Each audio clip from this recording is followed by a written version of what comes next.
February 13 numit asina lakpada malemgi mafam ayambada Valentine Day pangthoknari. Numit asida naha oiriba Valentine kaubunupa ama nungsibagi damak thawai katkiba adubu ningsingba oina pangthokkiba thauram amani. Ngasidi thauram asi naha oiriba pakhang laisabi mayum palaba nupa nupi kayana angangba atar gulab natraga romansingi nungsibagi lairembini haina khangnaba kupit ki saktam yawa card ama pinabagi chatnabi oina chawraba kumai amagum pangthoknari. Masigi nungi oiba wafamdi nungsi chanana hingminasi haibani.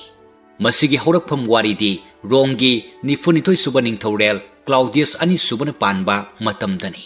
Mahak me tara chani tara humdoida peneniagi sirmiyam da poke. Ningthaurel Peliana mafam khangdana sikibadagi Claudius ani subana mingthol lauraga September chani humphunipalda phambal kaki. Mahaki asengba maming Caesar Marcus Aurelian kawi. Mahakna ningthaurel oidringaida mapangalda lamba leitana kanba lanmi oiraki. Lanmi ama oirambadagi ningthaurel oirakhiba rongi itihasta mahakna ahanbani. Ningthaurel Galian gi misi asi mahaksu Chennai haina thajanaki.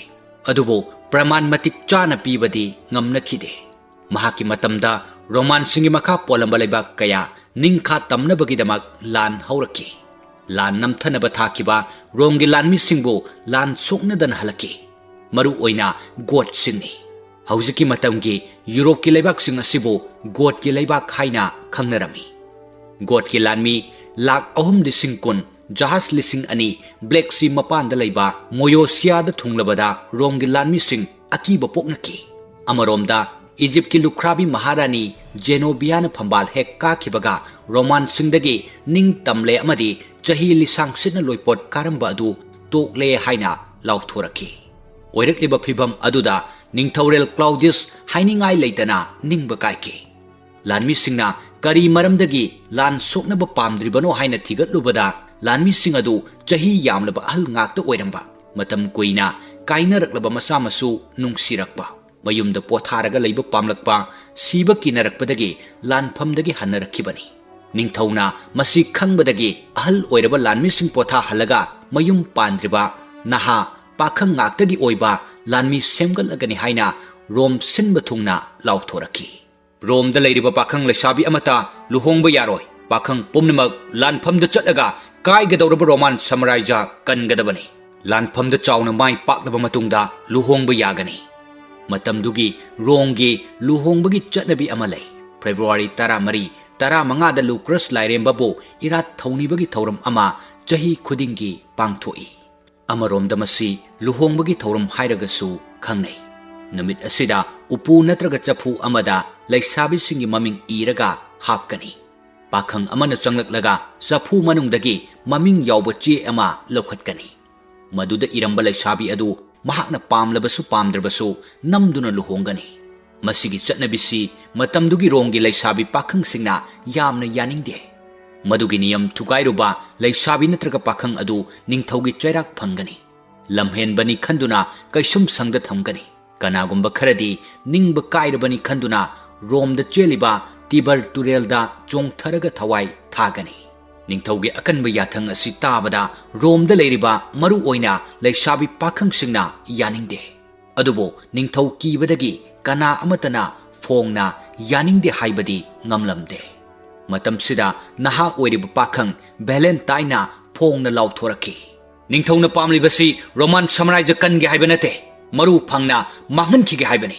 Mahaki yathang asi inba tarbadi Rom leibak asi nupa leitaba nupi khaktagi oiba leibak oihoragani. Mahakna masi masu phongna ningthaugi mayokta lauthoraki. Kanagumba pakhang laisabi singna luhongba pamlabadi aihakki laisangda lau aihakna luhongbagi thauram pangthokani. Pakhang laisabi kayana Valentine gi laisangda laklaga luhongnaki. Lanmi khanba kana amata thoglakide. Pau asi tabada ningthau sawbana mai hoke. Khudakta lanmi tharaklaga Valentine faraga kaisum sangda thamki. Valentine haibasi Christian dharma chatpa dharma asibu sandokpa anaba singbo layingbagi thabaksu tawba miyamna yamna nungsiba mini. Mahaki nungsina tinajaba maruk Marius koba amalai. Luhongbagi thauram adu makhoi anina pangthokkibani. Valentine bu kaisum sangda thamkibada Romgi praja singna yaningdaba kaya leidunasu ningthaugi mayokta karigumba amata haijaba ngamkide. Valentine thamliba kaisum sangduda senariba nupa adugi maming Astorius kawi. Mahaki maraibak thirabi pokpadagi mamit tanglaklabi machanupi Julia kaubinupi ama lei. Juliana mapana senariba kaisum sang asida maming chatlaba maiba Valentine haibadu bandi oina leire tabada nongma unaba laki. Mangonda thajaba ama chetna lei. Madudi Valentine mahaki mamit asi layeng birabadi soidana phagani haibasini. Ahanba makhoi ani unaba matamda Valentine Juliabu mamit tangbini haiba khangkide. Khanglaba matamda maraibak thirabi Juliabu hainingai leitana nungsiki. Layengbagi thabak soidana tawgani haina thajaba piki. Mahakna Juliada haiki. Nahaki mit uhanba ngamgadawribasi isorgi thawjaldagini. Juliagi mama mapanasu layengbagi ayaba piki.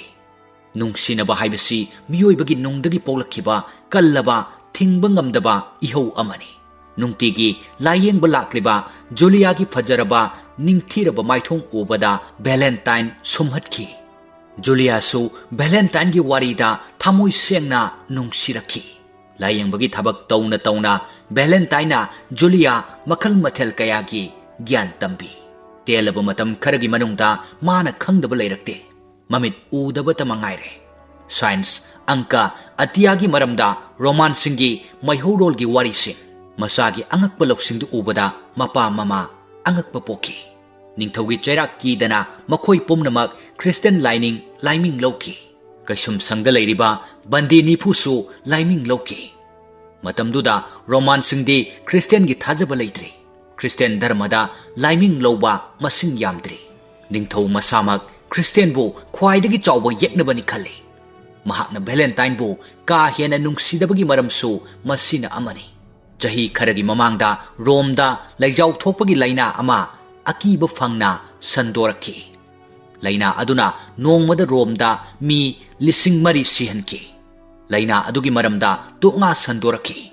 Jisu hatkibasingdu chairak pinabagi damak apaiba bhut ama thoklagle. Laijaw asi bhut aduna koina chatlaga sandokpani.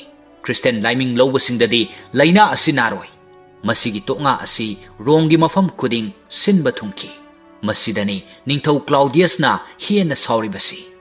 Mahakna khale. Laijaw aduna mabu hatringaida Christian pumnamak tumna halamlagani.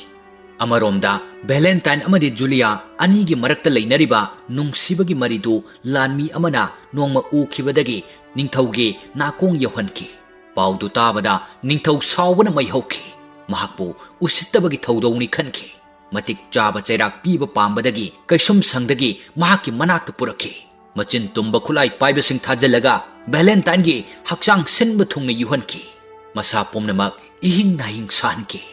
Otpa yaba otlaba matungda phi thonghandana mathak kuptaba ka amada untaba inglaba ahingda thamki. Ningthauna lauthoraki. Hayengdi February 13 ni. Lucas ki thauram pangthokani. Thauram masida Valentine gi phangpham thokpa chairak pigani. Masida Romda leiriba mipum khudingmak saruk yagadabani. Miyam tillaba sabada ihing nahing saraba Valentine puthoraki. Ningthaugi achanba manai singna nungdum pairaga Valentine tamna langsinaraki. Nung singduna panbada Valentine gyan mangki. Gyan khara taraklaba matamda ningthauna hairaki. Valentine ngasidagi Christian oiba tokle haina miyam mamangda lauthoro. Nahakpu kanbigani. Ningthaugi wadu tabada Valentine yamna wana khumlaki. Nahaksu nahaki langjakiba papsingdu koknaraba ngasidagi Christian laiming lawrabani lauthoro. Tilliba prajasingdu tuminna ningthaugi karamba ahakpu yathang lauthorakpa haina ngainarai. Mabuk ningda khanjai. Ha Isor, Valentine gi thawaidadi kanbiyo. Ningthauna makha tana lauthorai. Valentine, nangi aroiba pungfamdu yaurakle. Mikup sida nahak kari pami. Apamba ama haiba yagani. Valentine na yamna wana harai. Jega iba yaba kalam amaga piyo. Ningthaugi ayaba matung inna che kalam pi. I tairaba makutna che gi mathakta irai. Julia gi mafamda Valentine gi aroiba chithi. Iba loire चिठीदु ईना सिन थुंगना तैरमी ई तैरब चिठीदु जुलियागी मपा एस्टोरियसता सिनरखी हौनबी मतुंग इन्ना सभा ममांगदा Valentine की मंगक कखी मियामदु own थोइना कपनरखी थवाई याउद्रब हक्सांगदु इलामिनियम की होजंग फुंकी निंग कायरब एस्टोरियस चिठीदु पूरगा मयुमदा हलखी अदुगा मराइबक थीरबी मचादा पिरमी अंगकपनी चिठीद तैरंब ईदो अमत उब फंकिद्रे अंगांगबा अतर गुलाब ओलमले चिठीदु हेक पाइबदा खंगहौदना जुलियागी मिट उरखी हौजिक्ति खंगलले Valentine कनानो हाइबा ईश्वरगी असेंब मचानी जुलिया तपना तपना Valentine लैरोन चनकिबा मफम इलामिनियम की होजंगदा चलगा अलमोन पांबी अमा थारोई जगत ना हाइने अलमोन पांबीदी नुंगसिबगी मक्त्रब खुदमने मतुंग तारकपदा निंगथौ क्लाउडियस चही फादना सोक चनी हुमद्रादा लैजाउन मबुक फोगाइरगा मागी पोकनफम सिरमियमदा हाटखे नुंगसिबगीदमक थवाई कटख्रबा वैलेंटाइन बु निंगसिंगबु ओइना सोक चामरी मरफु तरा तरुकता पोप गेलासियसना माबु हाटखिबा नुमित फेब्रुवारी 13 असि वैलेंटाइन डे हाइना पांगथोकलगनी लाउथोरखी ngasi numit asi achouba kumai amagum prithibigi mafam ayambada pangthoknari